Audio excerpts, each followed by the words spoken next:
nouveau bilan lecture et c'est parti. On commence chez HSN avec le roman La ville au plafond de verre, écrit par Romain Delplanque.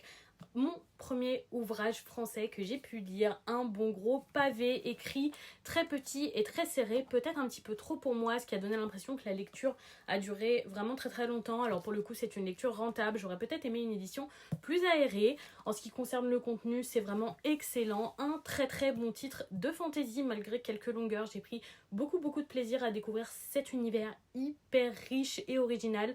On suit 3 points de vue différents dans ce titre et ils étaient tous très intéressants. J'ai adoré l'évolution de nos personnages. Je regrette qu'il y ait quelques éléments qui restent à mon sens un peu en suspens, notamment sur ce qu'est un des personnages que j'ai pas trouvé super bien expliqué. Pour le reste, c'est vraiment excellent, une intrigue vraiment politique avec une espèce de révolution, mais aussi des mystères, un petit peu, pas de la magie, mais un petit peu de fantaisie avec des pierres qui ont des pouvoirs un petit peu particuliers, ou voilà. Vraiment très très intéressant. Il y a une grosse côté lutte sociale là-dedans que j'ai aussi beaucoup apprécié. C'était un ouvrage hyper complet, assez long à lire, mais vraiment hyper agréable que je recommande très fortement. On passe à un second roman et beaucoup moins de positif. J'ai lu le second roman Death Note, il s'agit de Hell Change the World. J'ai adoré le manga et l'anime Death Note et aussi le premier roman édité chez Kana également qui était excellent.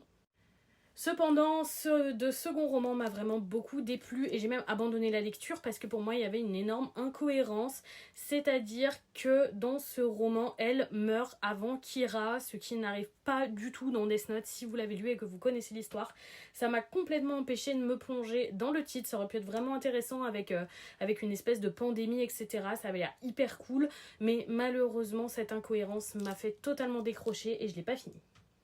On passe à un autre roman avec la saga GTA, Transgression et Vision de l'Amérique, édité chez Ferd, qui est donc un gros dossier sur la licence GTA qui nous permet d'approfondir nos connaissances. J'ai adoré toutes les parties où on décortique les différents jeux et les différentes polémiques autour des sorties de chacun. J'ai été moins passionnée par la partie cinématographie, je comprends son utilité, mais c'est vrai que c'est pas un sujet qui m'intéresse, mais ça a un gros rapport avec GTA, donc je le comprends. J'ai majoritairement trouvé cet ouvrage très intéressant, même si certaines parties, comme les descriptions des personnages, étaient parfois un petit peu longues. On termine chez Pika avec les tomes 3 à 12 de l'Atelier des Sorciers, un titre que tout le monde adore et que moi je ne vais pas continuer. Je trouve qu'il est redondant, qu'on se répète et je ne trouve pas les personnages attachants. Dommage parce que l'univers est hyper original et accrocheur, mais je n'aime pas particulièrement Coco et ses personnages non plus. Donc voilà, je vais arrêter là pour l'Atelier des Sorciers. Tant mieux si vous adorez, mais j'avoue que ce sera pas pour moi. Et voilà pour ce bilan lecture. Avez-vous lu ces titres ou est-ce qu'ils vous tentent ? Bonne soirée tout le monde!